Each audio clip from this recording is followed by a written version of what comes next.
Hi, hola Positive Mommies. It is so amazing to be back here today. I am Elayna again with Motivation for Moms, and today's topic is one that I'm very passionate about. Again, I probably say that about all the topics because it's true. That's why I needed this channel, and that's why I want you to subscribe to it so that you can learn about all of these amazing topics. So today we're talking about how pain is inevitable, suffering is optional. So pain is a reality of life. We all experience pain. We all have those moments in which we feel frustrated and angry and afraid or scared. Sometimes I feel that I woke up and I just feel depressed, and temporary depression is real. So real. And we feel hopeless at times. We feel anxiety. We can go through so many emotions in motherhood, and they are not negative, they are real, and we experience them. And how we relate to them, how we react to them, actually is more important than the feeling itself. So those emotions are going to invade us every once in a while because we are human. Yes, moms are not supernatural. Newsflash. So what am I talking about? So why is suffering optional? Well, I'm going to be sharing something about Byron Katie, and she is one of the teachers that I've studied.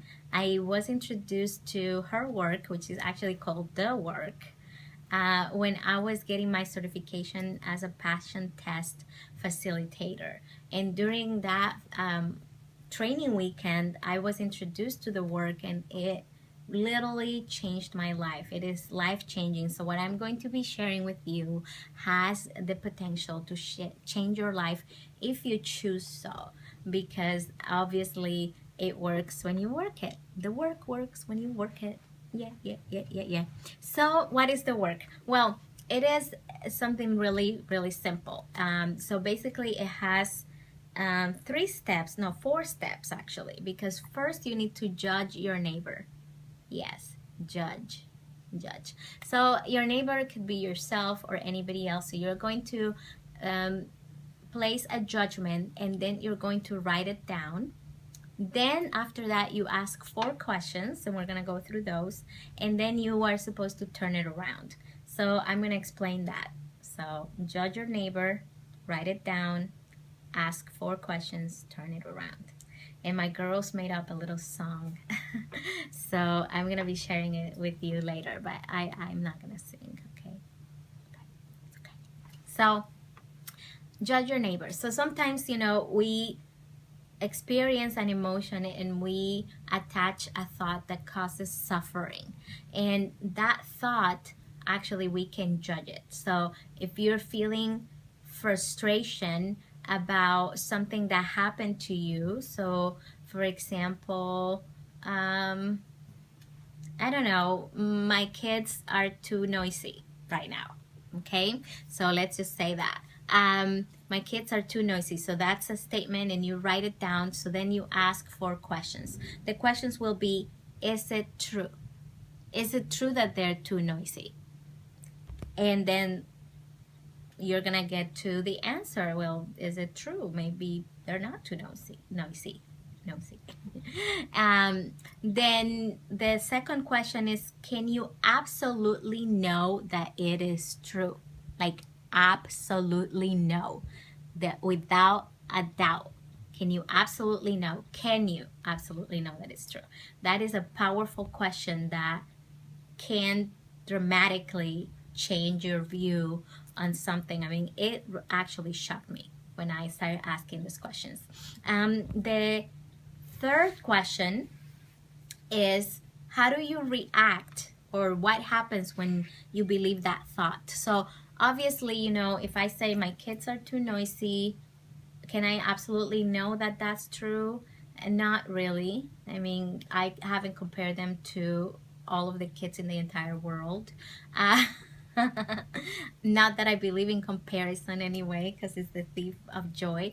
But you know, I can't absolutely know that it's true. And then how do I react? Well, I don't like my kids like, you know, if I think they're too noisy, I'm separating, and I don't like them too much, because I'm saying that they're too much of something. And usually when you say that something is too much of something or not enough of something, there's a separation. So that thought causes separation. It causes me to be anxious or angry, because if I'm saying you're too noisy, then that is an attachment to that thought, causes me to be stressed out.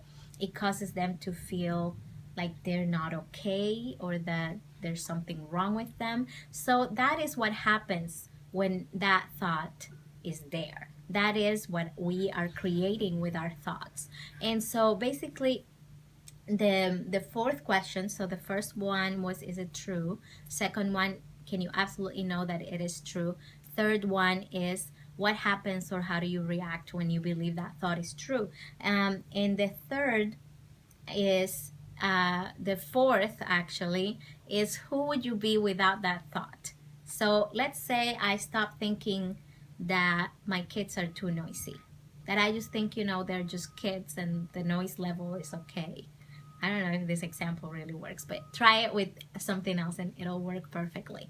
But even for this, like, if they're not too noisy, then they're okay, and then I can be happy and I can relax, and I don't have to be depressed or embarrassed or whatever it is I feel because they're too noisy. So try those 4 questions with everything that causes you pain and suffering, and let's see if you come up with relief, because that's actually what I believe that can happen.